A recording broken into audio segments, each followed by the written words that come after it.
yeroo jalqabaatiif mootichi Sahlaaseen jalqaba bara 1913 hanga 1814 hidda sanyii Solomoonitti kan qabu akka ta'e teessoo mootummaa Gondaritti ala ta'uu isaa mul'isuudhaan mataa isaa mootii jedhee of shuume. Kana booda Oromoota naannoo jiranii wajjin waraana itti fufe. Waraana kana mootota Oromoo Shawaa mo'uudhaan lafa Oromoo Shawaa kan misoomaa harka isaa jala oolfachuu hin dandeenye. Sahla Sillaaseen meeshaa waraanaa isa kan abbootii duraatiin mo'uu akka hin dandeenye dafee hubate. Kanaaf mo'icha kan argachiisu karaa lama hojiirra oolchuu jalqabe. Innis Oromoodhaaf Oromoo wal ciniinsisu gargar baasii mo'ii isa jedhamu karoorse. Kanaanis qomoo Oromoo abbichuuf galaaniin walitti naqee ofii isaatii immoo waan gara abbichuu goree fakkaatee akka isaan waraana kanaan dadhaban godhe. Gara abbichuu goree galaaniin moosisee ergasii booda jara lachuu cabsee mo'e. Hadiyyaa, Jirruu fi Salaalee walitti qabee bulche. Mootota Awurooppaa wajjiniin firooma jabeessuun karoora isaa lammaffaadha. Meeshaa waraanaa ammayyaa biraa fudhatee saba Oromoo ittiin yoo lole malee karaa kamiin iyyuu akka hin dandeenye hubate. Sahla Sillaaseen gorsitoota isaa warra Awurooppaa gargaaramee Oromoota naannoo irratti waraana guddaa geggeesseera. Oromoon sulultaa horii gaanfaatii fi kotte duudaa irratti gabbara baasuu waan dadhabaniif gandi isaanii guutummaatti abiddaan akka barbadaa'u mootichi ajaja baase. Warri ajajamanis duraan dursanii qabeenya isaanii saamanii erga fixanii ibidda itti naqanii horii ijaajjituu midhaan qamadii gubanii erga fixanii booda Oromoota meeqaa namoota 4,500 ajjeesanii fixan. Kaayyoo isaanii inni sadaffaan qoroowwan Oromoo balleessanii Itoophiyaa tokko gochuudha. Kaayyoon afuraffaan Oromoo gara amantii Ortodoksiitti jijjiiruu yookaan sanyii Oromoo raawwatee lafa irraa balleessuu ture. Tewoodiroos saba Oromoo irratti mo'icha akka hin arganne kaayyoon isaas akka fiixaan hin baane yommuu hubate meeshaa waraanaa Awurooppaadhaa keessumatti iyyuu Ingiliziidhaa bitee fichisiisuutti ka'e. Greenfield bara 1965 akka ibsetti mootuu biyya Ingiliziitiif akkas jedhee xalayaa barreesse. Tewoodiroos moggaasa Waaqayyoo mootii mootota Itoophiyaa, mootuu Viiktooriyaa, mootuu Ingilizii. Mootonni abboota keenyaa uumaa isaanii waan irraanfataniif mootummaa isaanii galaadhaaf tokkotaaf dabarsee isaan kenne. Haa ta'u malee Waaqayyo ana uumee awwaara keessaa na kaasee mootummaa isaanii durii kara kootis deebisee na jala galche. Bakka abboota kootii akka bu'uuf humnaa fi dandeettii eebbaas naaf kenne. Humna koo kanaanis galoota gara boollaatti gadi oofeera.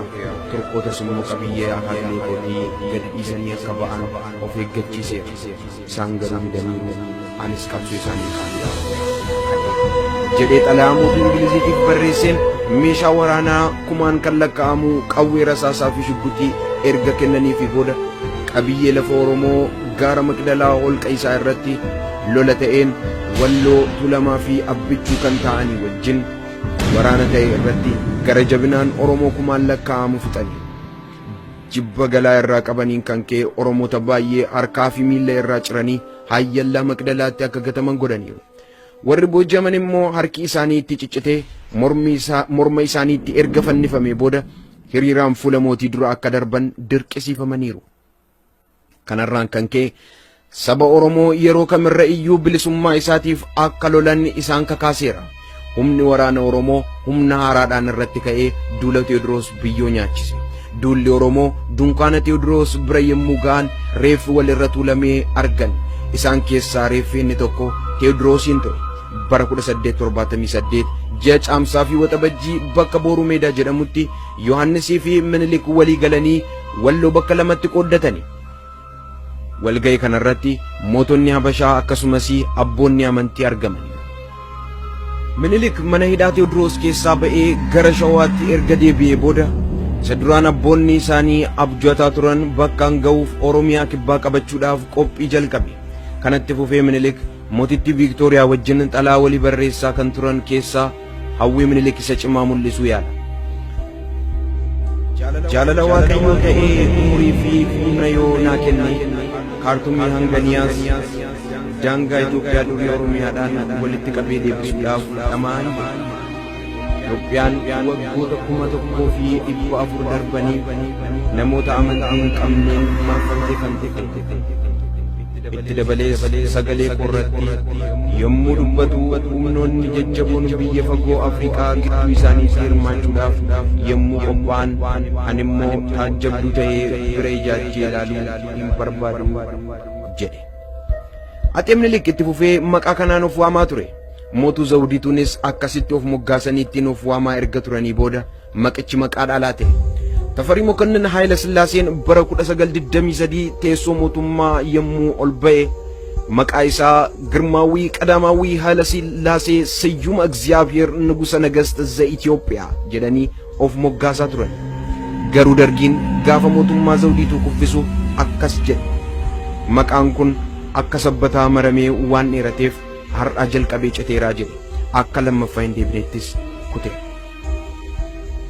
Akkuma kanaa olitti dubbatame leenca Yihudaatti dhalannee inni jedhamu seenaa afaaniitti maleessaa seenaa dhugaa qabatamaa barreeffamaa kan ta'e tokkollee hin jiru. Haayila Sillaaseen Tafarii Mokonnin ilma obboleessa Minilik.